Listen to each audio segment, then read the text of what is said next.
자, 오늘은 소선지서 12번째 말라기서를 공부할 차례입니다. 소선지서가 12권 있는 중에 말라기가 제일 마지막, 구약 성경의 마지막 책이죠.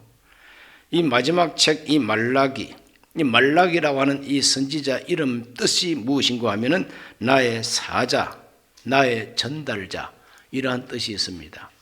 그러니까 전달하는 사람을 우체부라고 그러지 않습니까? 우체부. 그러니까 하나님의 우체부와 같은 역할, 전달자, 사자라고 하는 것은 하나님이 보낸 심부름꾼, 하나님의 일꾼, 그런 의미가 되겠습니다. 말라기는 하나님의 일꾼이요, 심부름꾼이요, 소식을 전하는 사람이다. 그 말라기서 내용의 핵심은 뭐냐? 하나님의 경고라 그랬어요. 말라기 1장 1절을 읽어볼까요? 야훼께서 말라기를 통하여 이스라엘에게 말씀하신 경고라 그랬어요. 경고라고 하는 것은 우리를 위해서 주는 참 말씀인 것이죠. 경고한다는 것은 나를 살리기 위하여, 내가 망하지 않게 하기 위하여 조심하라고 주는 말씀이 경고인 것입니다. 하나님이 이스라엘을 사랑하기 때문에 사랑하는 이스라엘 백성들이 더 이상 저주받고 멸망당하지 않도록 하나님이 경고의 말씀을 주시는 것입니다. 그래서 병원 그 응급 환자들을 이송하는 차량들도 그 이제 소리를 내면서 불을 밝히면서 다니잖아요. 그러면 차들 비켜주고 그래야 되죠. 또 소방차가 불 끌어갈 때도 경고음을 울리면서 가면은 다 길 비켜줘야 되는 것이죠. 그래서 하나님의 경고라 이 말이죠. 이것이 말라기서의 핵심 내용입니다. 말라기서의 이 사역 시기, 말라기서가 기록된 그 시기는 언제였느냐 하면은 예수님 오시기 전 420년 전부터 한 400년까지를 이렇게 봅니다. 왜 그렇게 보느냐 하면은 구약 성경 느헤미야라고 하는 위대한 믿음의 사람이 예루살렘 총독으로 부임해서 폐허가 되어 있는 예루살렘 성을 다시 쌓아서 재건을 하고 그런 이야기가 나옵니다. 그럴 때에 그 신앙개혁 운동을 일으켰습니다. 그 신앙개혁 운동을 일으켰던 그 주제들, 그거하고 말라기서에 나오는 내용하고 너무나도 흡사합니다. 그렇기 때문에 바로 그 느헤미야 시대에 말라기가 활동했다. 이제 이렇게 성서학자들은 보는 것이죠. 이 말라기서를 통해서 하나님께서 어떠한 경고를 주고 계시냐? 그건 바로 이스라엘 백성들이 성전을 재건하면은 이전보다도 더 큰 영광이 다가온다고 하는 스가랴의 예언과 학개 선지자가 예언한 대로 너희가 산에서 나무를 가져다가 성전을 건축하라. 그러면 하나님의 영광을 받고 너희에게는 큰 복이 임한다고 하는 그 격려의 예언을 듣고 성전 건축을 했는데, 성전 건축한 이후에 선지자들이 예언한 그러한 영광의 시대가 열리지를 못하는 것을 보고 은근하게 마음으로 실망했던 것입니다. 아니, 성전 건축하면 잘 된다고 그러더니 뭐 성전 건축해도 뭐 크게 달라진 것이 무엇이냐. 그래서 이 성전 재건이 BC 516년에 끝납니다. BC 516년에 하나님께 봉헌을 했어요. 그런데 이 420년 정도가 되니까 거의 100년 가까이 흘러내려왔습니다. 성전을 다시 건축하고 하나님께 바쳐도 100년이 세월이 흘러도 선지자들이 예언했던 그 영광스러운 시대가 열리지를 않고 있다. 그러니까 마음속에 낙심하고 자꾸 하나님께 대한 의심이 생긴다는 거죠. 그러다 보니까 하나님께 대한 열정이 식어지고 하나님께 예배 드리는 예배의 그 열정과 진실성이 자꾸 떨어지는 겁니다. 아니, 대충 해 뭐. 하나님께 제물 바치는 것도 그 뭐 알뜰하게 고르고 좋은 것만 하나님께 바칠 건 뭐 있느냐? 그냥 괜찮아. 다친 것도 가져와. 병든 것도 가져와. 이렇게 되는 거죠. 이러한 시대에 하나님께서 말라기를 보내가지고 그 백성들의 잘못된 태도와 그들의 죄에 대해서 하나님이 경고하시는 것입니다. 경고합니다. 오늘날도 마찬가지입니다. 신앙생활을 처음 시작하고 처음 열심을 내는 분들은 순수한 열심을 가지고 교회 다니는 사람들을 다 천사처럼 바라보고 주의 종된 목사들, 전도사들 볼 때 천사처럼 보고 이제 그런 순진한 마음을 가지는 때가 있죠. 그런데 신앙생활을 조금 이렇게 몇 년 하다 보니까 그게 아니구나. 목사도 별거 없네. 주의 종이라고 해도 별거 없네. 성경을 배우긴 했지만 말씀대로 뭐 되는 것도 없네. 이러면서 이제 마음속에 의심이 생기고 마음에 자꾸 게으름이 생기고 마음속에는 진실성이 자꾸 이제 떨어지는 때가 옵니다. 그게 우리 인간입니다. 바로 그런 사람을 두고 애언한 경고가 말라기서라고 하는 것을 아셔야 됩니다.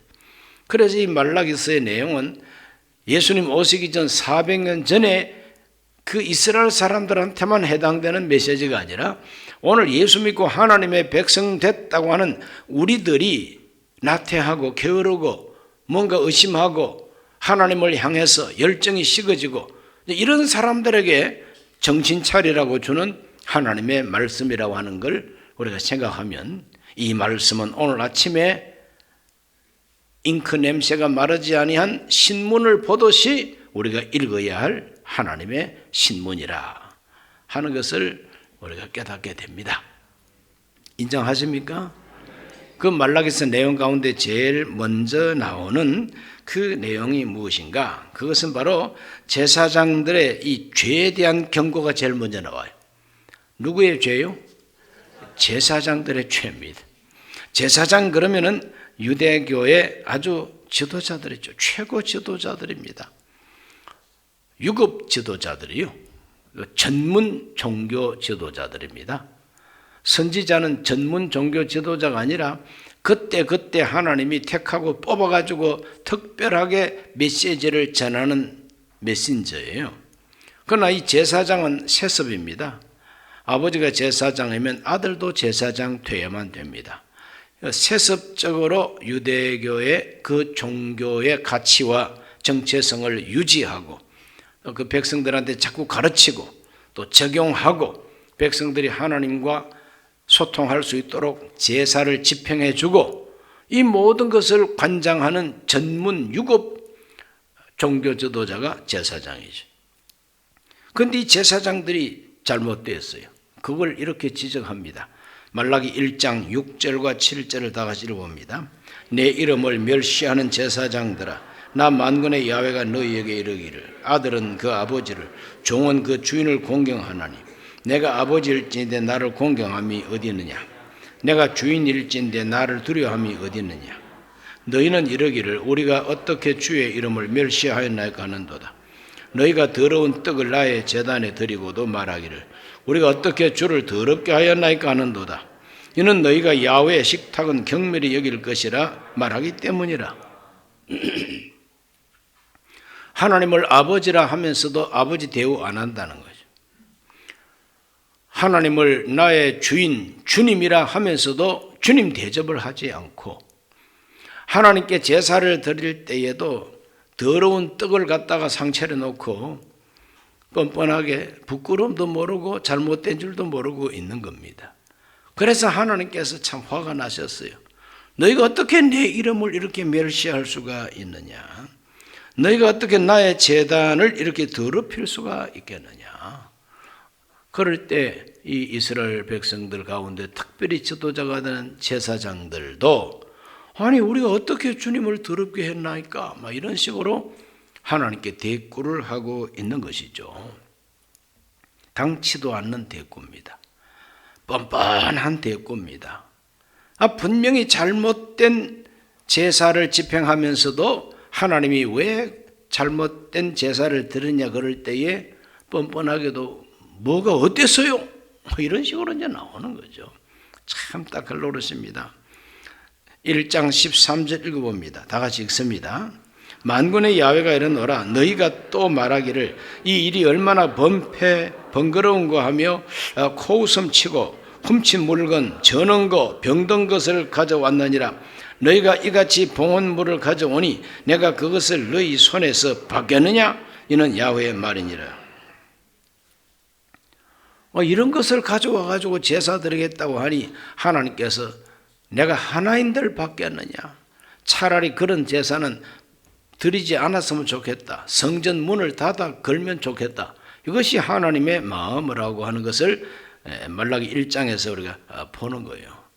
제사장이라 그러면 백성들이 그런 걸 가져오면은 불합격을 매기고 도로 가져가라고 성경이 말하는 대로 제대로 된 제물을 가져오라고 이렇게 가르쳐야 되지 않느냐요. 그런데 제사장들 자신부터가 하나님 앞에 제사 드리는 게 왜 이렇게 번거로우냐 잔소리가 많아 하나님. 그러니 드리면은 잡수실 것이지 뭘 콩나라 빼나라 그럽니까? 이런 태도로. 야 이거 정말 참 한 집안의 어르신들이 상을 차려드리면은 그 어르신이 평소에 좋아하는 반찬이 있고 싫어하는 반찬이 있잖아요. 그러면 싫어하는 것만 잔뜩 갖다 놓고 많이 드시오. 많이 드시고 오래 사시오. 그러면 어르신이 야야 이건 갖고 오지 마라. 이건 내가 참 잘 못 먹는 거다 그러는데 상 차려주는 사람들이 아니 차려드리면 그냥 드실 것이지 뭔 잔소리가 많아요. 그게 효자입니까 불효자입니까? 빨리 대답하기. 그렇게 하는 것이 불효자인 줄도 모르고 당연하지요 이런 태도를 갖고 있는 사람이 혹 여기 와 앉아 있다면 그 사람 좀 돌봐드려야 됩니다.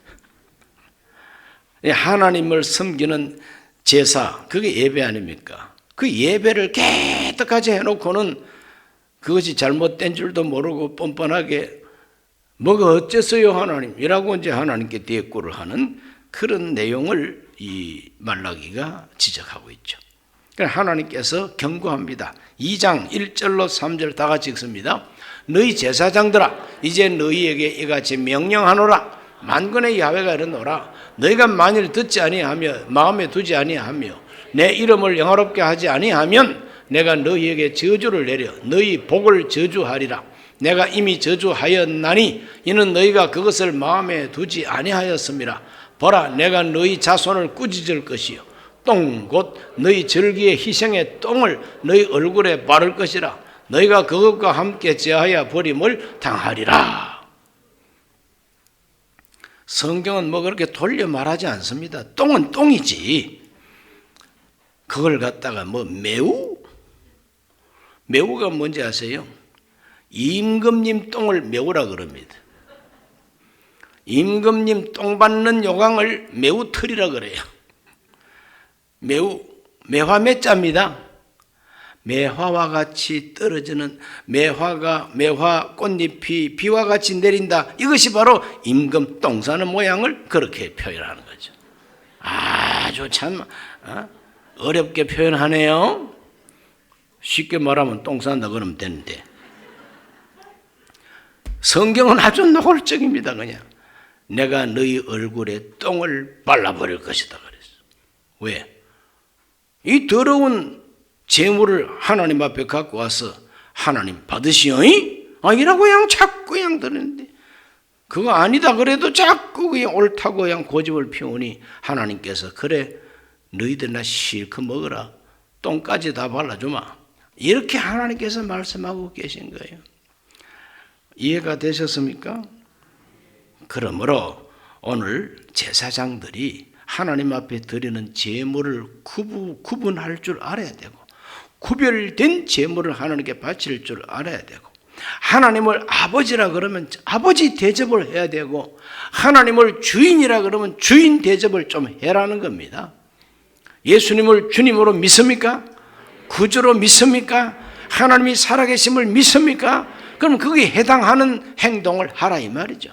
오늘 우리에게. 그러면 제사장들 보고 이러한 경고를 했다 그래서 제사장 보고 경고하니까 나는 뭐 평신도니까 뭐 해당 사항이 없구만 그런 생각하면 안 됩니다. 옛날 구약 시대의 제사장은 전문 종교 지도자들이요. 그럼 오늘 이 시대 제사장은 누구냐 하면은 종교개혁 사상에 의하면은 만인 제사장이라고 그랬어요. 모든 크리스찬이 제사장이라는 거예요. 그러므로 우리 모든 성도들은 제사장 된 마음을 가지고 제사장 된 책임감을 가지고 성경을 읽고 순종하셔야 된다. 받아들이시겠습니까? 두 번째로 말라기서에 나오는 이 두 번째의 경고는 뭐냐? 백성들의 죄에 대한 경고입니다. 백성들의 죄에 대한 경고. 이 백성들이 어떤 죄를 지었느냐 하면 첫째는 자폰입니다. 따라합시다. 자폰. 자폰이라는 것은 순수한 결혼이 아니라 뒤섞여 버린 결혼이라 이 말이죠. 하나님은 모세를 통해서 말씀 주실 때에 이스라엘 백성들은 다른 민족과 결혼하지 말라 그랬어요. 이스라엘 백성들끼리 결혼을 하라 그랬어요. 왜 그러냐? 그 혈통의 순수성을 지켜내기 위하여. 생물학적 혈통보다도 영적, 신앙적인 혈통을 지키기 위해서 다른 민족과 섞이지 말라. 이것이 하나님 명령이었어요. 그런데 이 말라기 시대에 그 하나님의 명령을 위반하고 다른 이방인들과 결혼을 하게 됩니다. 그 다른 이방인들과 결혼한 이야기가 에스라서에서도 나오고 느헤미야서에도 나옵니다. 그것 때문에 에스라가 하나님 앞에 낯을 들지 못합니다 하고 금식하며 기도했죠. 느헤미야가 예루살렘 성을 쌓고 난 다음에 돌멩이 가지고 성만 쌓으면 되는 것이 아니라 이 성 안에 있는 이 백성들이 하나님 앞에 거룩해져야 된다. 그래서 이방인들과 결혼한 사람들은 그 이방인 여자들을 다 집으로, 고향 집으로 돌려보내라 그랬어요. 이렇게 하나님께서 말씀을 주셨음에도 그 백성들이 자폰을 하게 됩니다. 2장 11절과 12절을 대표로 읽습니다. 유다는 거짓을 행하였고 이스라엘과 예루살렘 중에서는 가증한 일을 행하였으며 유다는 야훼께서 사랑하시는 그 성결을 욕되게 하여 이방신의 딸과 결혼하였으니 이 일을 행하는 사람에게 속한 자는 깨는 자나 응답하는 자는 물론이요 만군의 야훼께 제사를 드리는 자도 야훼께서 야곱의 장막 가운데서 끊어버리시리라. 제사를 아무리 드려도 소용없다는 거죠. 성결의 언약, 하나님의 거룩한 성결을 언약하면, 성결을 욕되게 하면 내가 끊어버리겠다. 이렇게 하나님이 경고하고 있습니다. 성결. 이 성결은 바로 하나님 앞에 깨끗하고 하나님 앞에 거룩하고 하나님 앞에 구별되어야 된다는 거예요. 그런데 아무 구별도 하지 않고 뒤섞여 버리는 것은 하나님의 뜻이 아니다. 자폰. 2장 14절을 다 같이 읽어봅니다. 너희는 이르기를 어찌 됨이니까 하는도다. 이는 너와 네가 어려서 맞이한 아내 사이에 야훼께서 증인이 되시기 때문이라. 그는 너의 짝이요 너와 서약한 아내로되 네가 그에게 거짓을 행하였도다. 이 말은 이방 여자하고 결혼하려고 조강지처 자기 본처 이스라엘 아내를 내쫓아버렸다 이 말입니다. 그러니 이방 여자가 훨씬 더 이뻤던가 봐요. 그러니 못난 것은 물러가. 이스라엘 여자가 더 못생겼던가 봐. 그러니까 못난 것은 물러가. 그래서 새롭고 정말 참 이쁜 여자들하고만 살겠다고 하는 이 이스라엘 남자들, 어려서부터 취한 아내, 그 조강지처를 내버리고 이방 여자들을 데려다가 사는 이 모습을 하나님께서 책망하고 계신 것입니다. 그렇게 잘못되게 살면서도 내가 끊어버리겠다 그러니까 왜 그래요 왜 그래요 이라고 이제 대꾸하고 있다는 거예요. 정말 참 딱할 노릇입니다. 뭐 잘못을 알지를 못해요. 버젓이 잘못하면서도 그게 어땠어요? 그럼 뭐 잘못됐습니까? 이쁜 거 하고 살죠. 이래 나옵니다. 하나님께서 이렇게 말씀할 겁니다. 이쁘다고 제일이냐? 소가지가 개떡 같은데? 이렇게 이제 하나님 나오시는 거죠. 다시 말하면 이방 여자하고 결혼했다고 하는 것 자체가 이방 신들의 딸이라고 성경이 표현하고 있죠. 하나님의 딸들이 아니라 이방 신의 딸들과 결혼을 했다고 표현을 하고 있어요. 그러므로 그렇게 결혼하면 그 여자가 반드시 영향력을 미쳐가지고 하나님을 섬기던 이스라엘 남자를 다 불신앙 남자로 만들어 버리고 만다. 그 자식들도 다 불신앙 자식들이 되고 만다는 것이 하나님의 말씀이에요. 자폰입니다. 어찌 됩니까? 몰라서 묻냐? 너 몰라서 물어? 너 정말 몰라? 깨닫도록 내가 두들겨 패주지. 그게 경고입니다. 13절 말씀 여기에 기록은 안 돼 있지만 한번 읽어보면 너희가 이런 일도 행하나니 곧 눈물과 울음과 탄식으로 야훼의 제단을 가리게 하는도다. 그러므로 야훼께서 다시는 너희 봉헌물을 투하라 보지도 아니하시고 그것을 너희 손에서 기꺼이 받지도 않겠다. 여기 보면은 하나님의 성전에 눈물과 울음과 탄식으로 가득하게 채웠다 이렇게 표현합니다. 눈물과 울음과 탄식이 왜 가득합니까? 그 눈물은 누구의 눈물이요? 그 탄식은 누구의 탄식이냐? 버림받은 여인들의 탄식이라는 거예요. 조금 못생겼다고, 조금 허리가 굵다고 나를 내 던져버리니.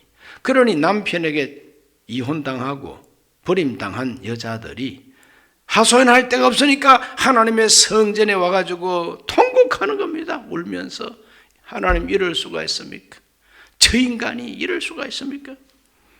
그 탄식과 눈물과 울음, 이것이 하나님의 성전에 가득하니 이 원인이 뭐냐? 자폰 때문이다. 이방 여자들 때문이다.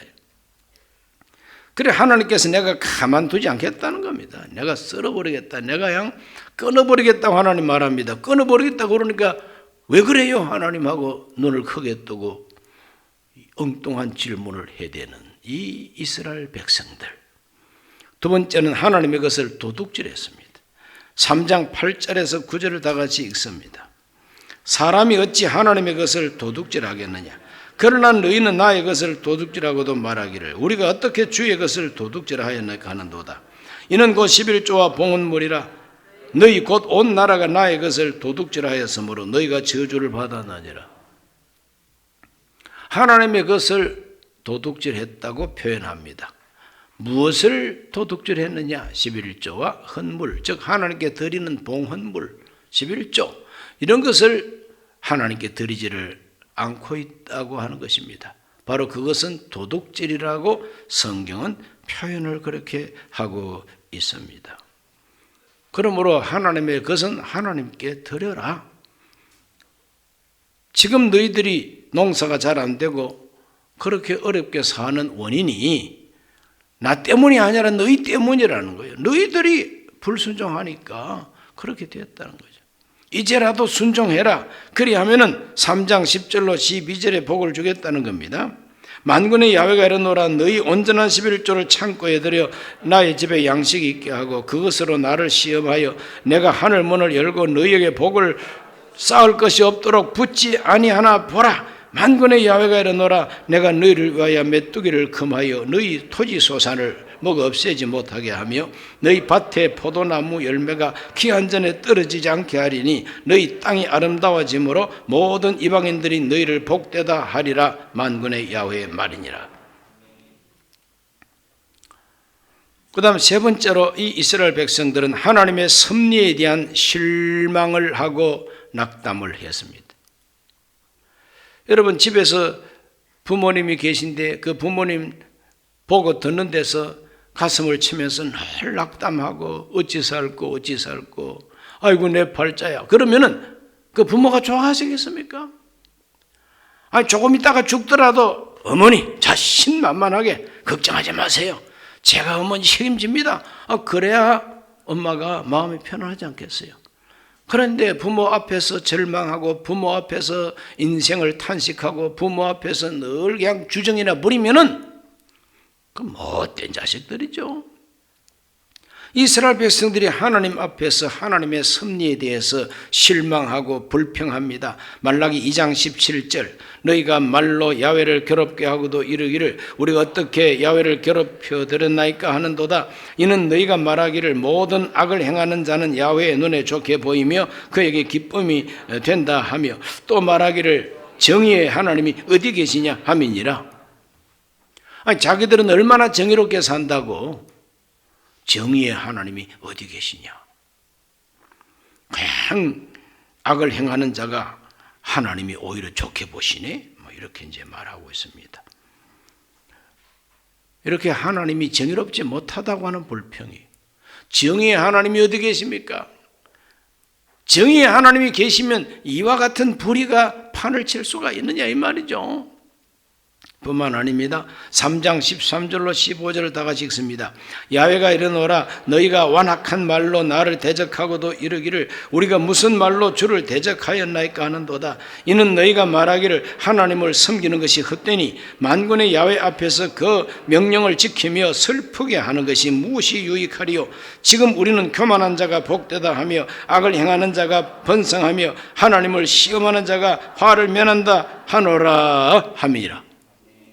이 하나님 듣는 데서 정의의 하나님이 어디 계십니까? 못된 인간들이 더 잘만 사네요. 우리가 하나님 앞에 금식하고 하나님을 섬긴다고 단풍교영도 못 가고 이게 하나님 앞에 보람이 없네요.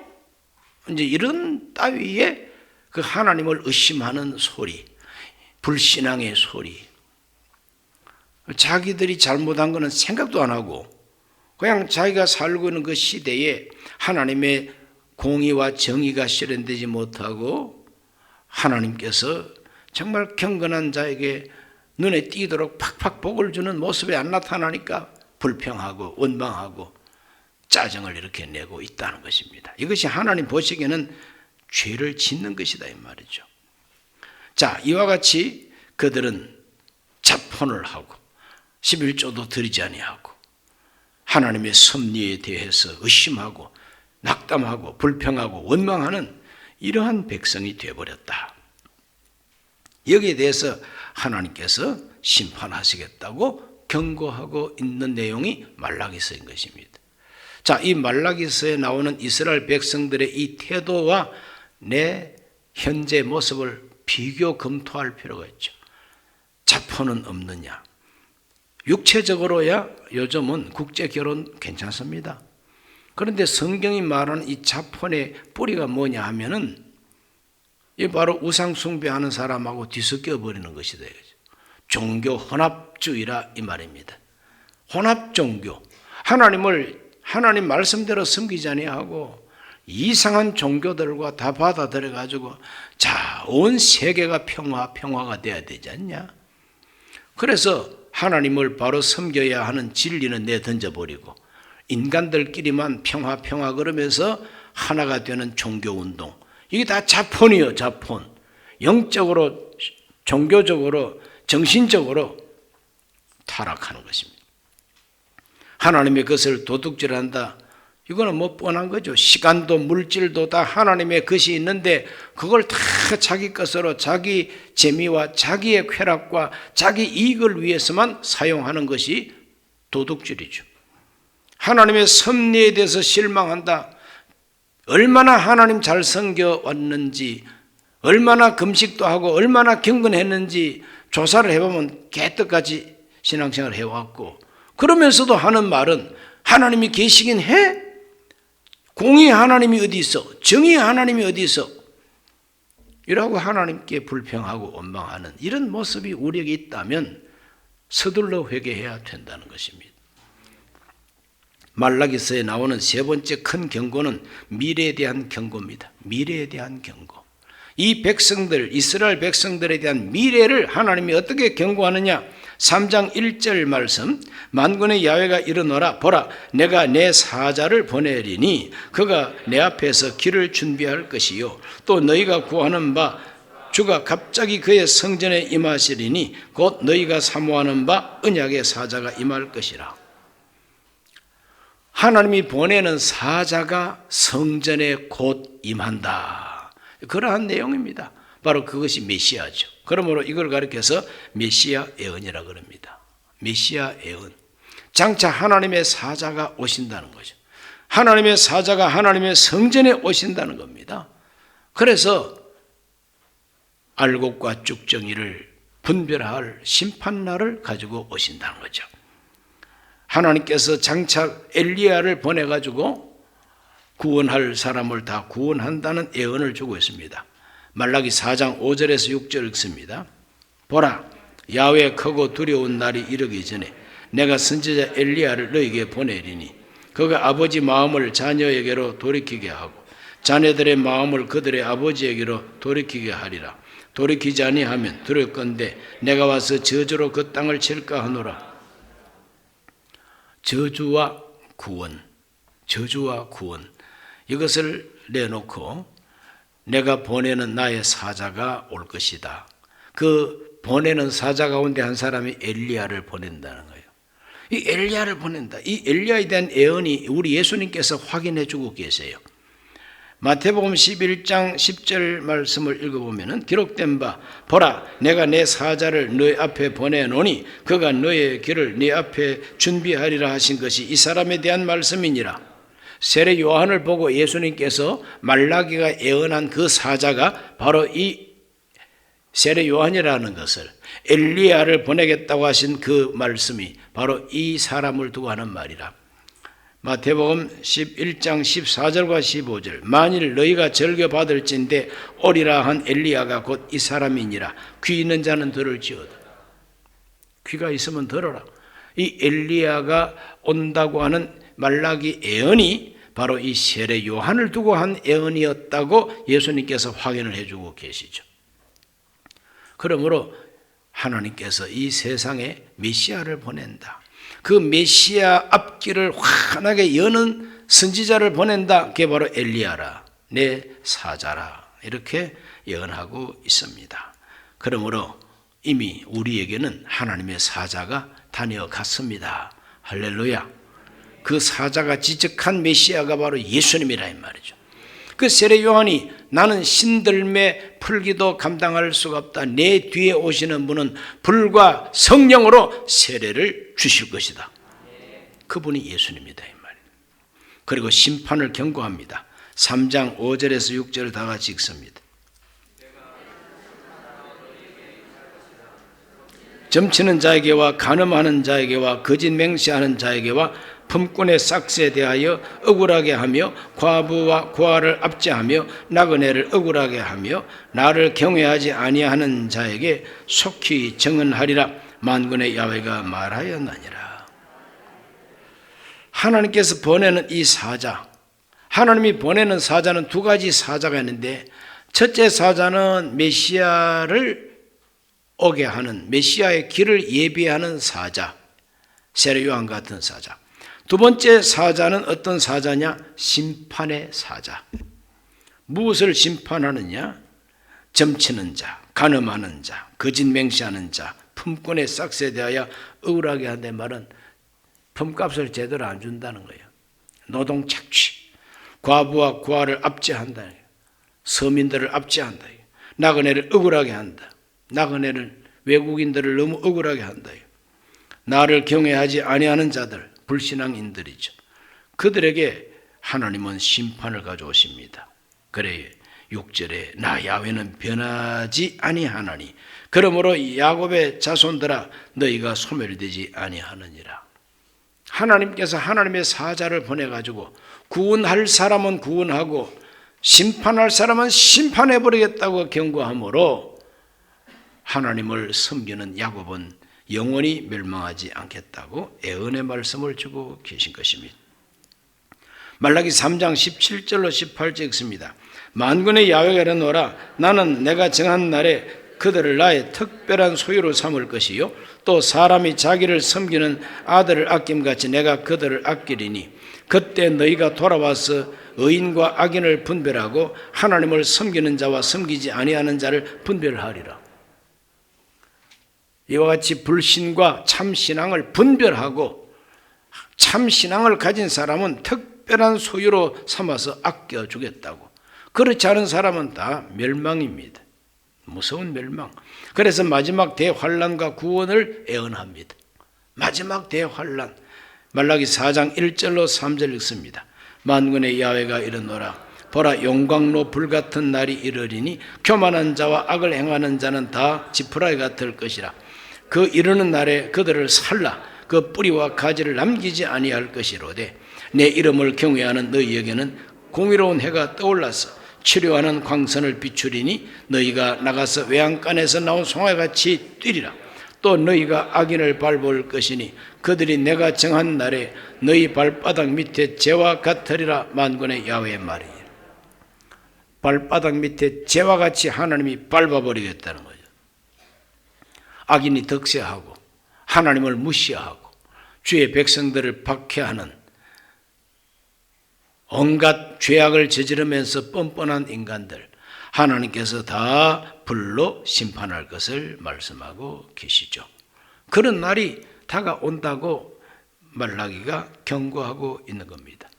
그래서 말라기서의 결론이 뭐냐? 돌이키라는 겁니다. 돌이키라. 내가 보내는 내 사자 엘리야가 와서 아버지 마음은 자식한테로 돌이키고 자식의 마음은 아버지한테로 돌이킬 것이다. 만약에 돌이키지 아니하면은 내가 저주로 쳐버린다 그랬어요. 돌이키면은 구원을 받는다는 것이죠. 오늘 저와 여러분은 이 말라기의 경고를 우리가 들으면서 우리의 태도는 하나님께로 돌아가야 되겠구나. 더 순수하게 하나님 아버지께로 돌아가야 되겠구나. 아버지를 찾는 자식의 마음을 가져야 되겠구나. 이것이 말라기서를 올바르게 읽은 사람의 마음가짐입니다.